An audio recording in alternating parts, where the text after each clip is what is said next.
Hello अस्सलाम वालेकुम class. उम्मीद करता हूँ आप लोग सब खैरियत से होंगे। आज जो टॉपिक हम पढ़ने वाले हैं वो है नो फ्लाई ज़ोन।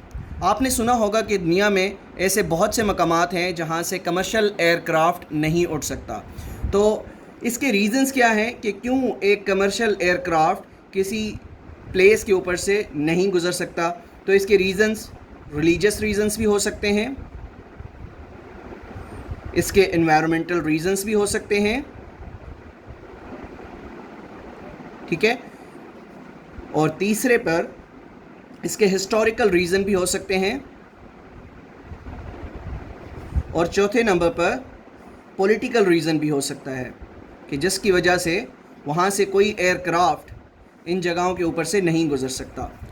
तो सबसे पहली एग्ज़ाम्पल आपको देता चलूँ, अक्सर आपने सुना भी होगा कि मक्का या काबा ये एक ऐसा मकाम है जिसके ऊपर से हवाई जहाज़ नहीं गुज़रता। इसकी सबसे पहली वजह है क्योंकि ये एक बहुत सेक्रेड प्लेस है, मुअज़्ज़ज़ तरीन जगह है मुसलमानों के लिए। इस वजह से जो KSA की अथॉरिटीज़ हैं, सऊदी अरेबिया की अथॉरिटीज़ हैं, उन्होंने इसको नो फ्लाई ज़ोन का दर्जा दिया हुआ है।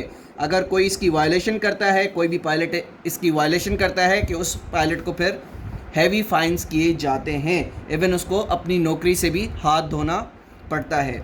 जो दूसरा इसका रीज़न है वो ये है कि यहाँ पर कोई एयरपोर्ट नहीं है। मक्का वो मकाम है जहाँ पर कोई एयरपोर्ट वाक़ नहीं है, इस वजह से भी यहाँ से कमर्शियल एयरक्राफ्ट नहीं गुज़रते। जो तीसरा रीज़न मैं आपको बताता चलूँ वो ये है कि साइंटिफिक रीज़न है वो ये है कि मक्का का मकाम या काबा का मकाम दुनिया का सेंट्रल पॉइंट है। दुनिया का क्या है? सेंट्रल पॉइंट है। अब चूंकि ये सेंट्रल पॉइंट है तो यहाँ पर मैग्नेटिक फील्ड बहुत ज़्यादा होती है। यहाँ पर मैग्नेटिक फील्ड कुदरती तौर पर बहुत ज़्यादा होती है, तो किसी भी कमर्शियल एयरक्राफ्ट के लिए ये पॉसिबल नहीं है कि वो इसके ऊपर से गुज़र सके। तो ये रीज़न्स हैं जिसकी वजह से मक्का के ऊपर से या काबा के ऊपर से कोई भी एयरक्राफ्ट नहीं उड़ सकता। अब इसी के साथ साथ आपको एक और एग्ज़ाम्पल बताता हूँ। पाकिस्तान का कैपिटल इस्लामाबाद का जो इलाका है रेड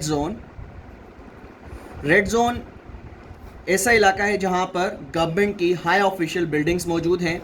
यहाँ से भी कमर्शियल एयरक्राफ्ट नहीं उड़ता, ठीक है। सिर्फ़ और सिर्फ हेलीकॉप्टर्स आपको नज़र आते हैं, अदरवाइज़ आपको कोई भी एयरक्राफ्ट कमर्शियल एयरक्राफ्ट नज़र नहीं आता।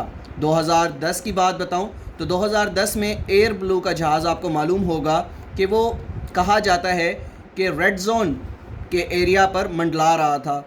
अब क्यों मंडला रहा था? अथॉरिटीज़ ने ये समझा, ये बात कही जाती है, प्रूफ नहीं हुई, कही जाती है कि अथॉरिटीज़ ने इसको मिज़ाइल के साथ तबाह किया, मिज़ाइल से इसको मार गिराया। ये क्रैश नहीं था बल्कि एक मिज़ाइल के थ्रू इसको मार गिराया था। क्यों?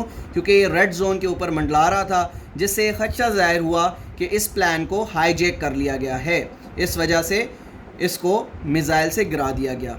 अब और एग्ज़ाम्पल्स अगर आपको मैं दूँ, डिज़नी पार्क जो कि अमेरिका के अंदर मौजूद है, ये भी एक नो फ्लाई ज़ोन है। डिज़नी पार्क भी नो फ्लाई ज़ोन है। इसकी क्या वजह है? आपको 9/11 का वाक़या याद होगा जिसमें जो दो जहाज़ हैं, जो दो कमर्शियल जहाज़ थे, वो बिल्डिंग से जाके टकरा गए थे, जिसके बाद सन 2003 में ये फ़ैसला किया गया। अब डिज़नी पार्क चूँकि एक पब्लिक प्लेस है तो कहा गया कि कोई भी कमर्शियल फ़्लाइट इससे 3000 फीट दूर जाके उड़ सकता है, इसके आसपास नहीं उड़ सकता, ठीक है। तो ये पॉलिसी बना दी गई कि डिज़नी पार्क के ऊपर से भी कोई जहाज़ नहीं उड़ सकता। अब पैसिफिक ओशन की मिसाल ले लें। पैसिफिक ओशन से आपने देखा होगा कोई भी जहाज़ उसके ऊपर से नहीं गुज़रता। उसकी वजह क्या है? क्योंकि पैसिफिक ओशन पर आप जानते हैं कि कोई भी आइलैंड मौजूद नहीं है, छोटा आइलैंड जहाँ पर कोई फैसिलिटी मौजूद हो, जहाँ पर एयरपोर्ट मौजूद हो, जहाँ पर एमरजेंसी लैंडिंग की जा सके, तो कोई भी मकाम ऐसा पैसिफिक ओशन में मौजूद नहीं है, जिसकी वजह से पैसिफिक ओशन को भी नो फ्लाई ज़ोन का दर्जा दिया गया है। इसी तरह से तिब्बत का मकाम आप देख लें। तिब्बत का मकाम क्योंकि हाई रेज माउंटेन्स यहाँ पर मौजूद हैं, تو یہ بھی ایک نو فلائی زون ہے، یہ بھی ایک نو فلائی زون ہے. تو امید کرتا ہوں آج کے لیکچر سے آپ کو کافی کچھ سیکھنے کو ملا ہوگا. تو ملتے ہیں انشاءاللہ کل ایک نئی ویڈیو کے ساتھ. جب تک اپنا بہت خیال رکھے گا. اللہ حافظ.